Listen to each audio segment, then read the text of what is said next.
Hi friends, welcome back to Deepthi తెలుగింటి రుచులు. ఈరోజు మన కిచెన్లో గుమ్మడికాయ కర్రీ ఎలా ప్రిపేర్ చేయాలో మీ అందరితో అయితే షేర్ చేసుకుంటున్నానండి. గుమ్మడికాయ కర్రీని చేస్తే చాలా టేస్ట్గా ఉంటుంది. అంతేకాదండి, అలాగే పోషకాలు కూడా ఇందులో పీచు పదార్థాలు, potassium, calcium, iron, vitamin C, fibre వంటి పోషక పదార్థాలు మన ఆరోగ్యానికి ఎంతో మేలు చేస్తాయి. భోగి పండుగ రోజున ఈ గుమ్మడికాయ కర్రీని స్పెషల్ వంటకంగా చేస్తారు. స్వీట్ అండ్ స్పైసీ గుమ్మడికాయ కర్రీని ఎలా ప్రిపేర్ చేయాలో చూసేద్దాం. వీడియోలోకి వెళ్ళే ముందు మన ఛానల్ ఫస్ట్ టైం చూస్తుంటే సబ్స్క్రైబ్ చేయడం మాత్రం మర్చిపోకండి. ఇక్కడ 1/2 కిలో గుమ్మడికాయ అయితే తీసుకున్నాను. దీన్ని బాగా వాష్ చేసుకోవాలి. ఇలా స్లైసులుగా కట్ చేసుకోవాలి. గుమ్మడికాయని తీసుకొని ఇలా పీల్అవుట్ చేసుకోండి. పీల్అవుట్ చేసుకోకుండా కూడా కర్రీ చేసుకోవచ్చు. నేనైతే ఇక్కడ పీల్అవుట్ చేశాను. మొత్తం ఇలా చిన్న చిన్న పీసులుగా కట్ చేసుకోవాలి. గుమ్మడికాయ పీసులన్నిటిని తీసుకొని ఒక కప్పు కొలతలో తీసుకోండి. 3 కప్పుల దాకా ఈ గుమ్మడికాయ పీసులన్నిటి తీసుకోవాలి.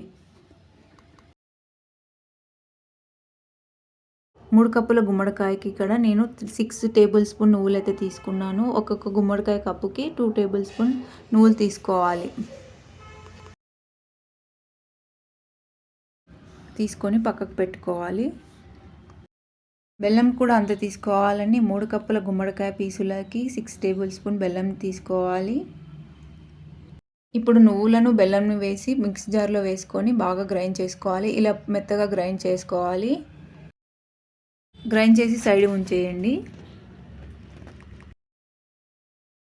ఇప్పుడు ప్యాన్ తీసుకొని ప్యాన్ హీట్ అయిన తర్వాత అందులోకి 2 టేబుల్ స్పూన్ ఆయిల్ వేయండి. ఆయిల్ హీట్ అయిన తర్వాత ఇందులోకి కట్ చేసి సైడ్కి ఉంచుకున్న గుమ్మడికాయ పీసులన్నిటిని వేసుకోవాలి.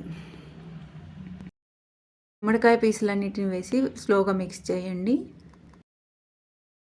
గుమ్మడికాయ కర్రీని మనం స్పైసీగా స్వీట్గా చేస్తున్నాం కాబట్టి కొంచెం రెడ్ చిల్లీ పౌడర్ యాడ్ చేయండి. అలాగే టేబుల్ స్పూన్ సాల్ట్ని కూడా యాడ్ చేసి బాగా మిక్స్ చేయండి. వీటన్నిటిని వేసిన తర్వాత ఇప్పుడు ప్లేట్ కవర్ చేయాలి.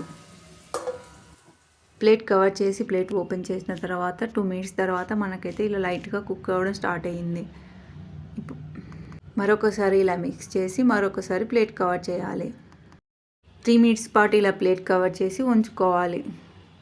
మీడియం ఫ్లేమ్లో ఉంచి బాయిల్ చేయాలి. మనకు 3 మినిట్స్ తర్వాత అయితే ఆల్మోస్ట్ గుమ్మడికాయ కర్రీ అయితే రెడీ అయిపోయినట్టే. ఇందులోకి గ్రైండ్ చేసిన బెల్లం, నువ్వుల పొడి వేసి మిక్స్ చేయాలి.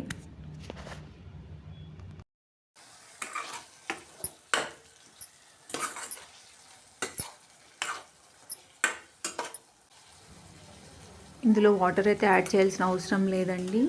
పీచు పదార్థం ఉంటుంది కాబట్టి ఆటోమేటిక్గా వాటర్ కన్సిస్టెన్సీ ఉంటుంది. బాయిల్డ్ అయిపోతుంది. ఒకసారి చెక్ చేసుకోవాలి బాయిల్డ్ అయిందా లేదా ఈ గుమ్మడికాయ కర్రీ అని చెప్పేసి.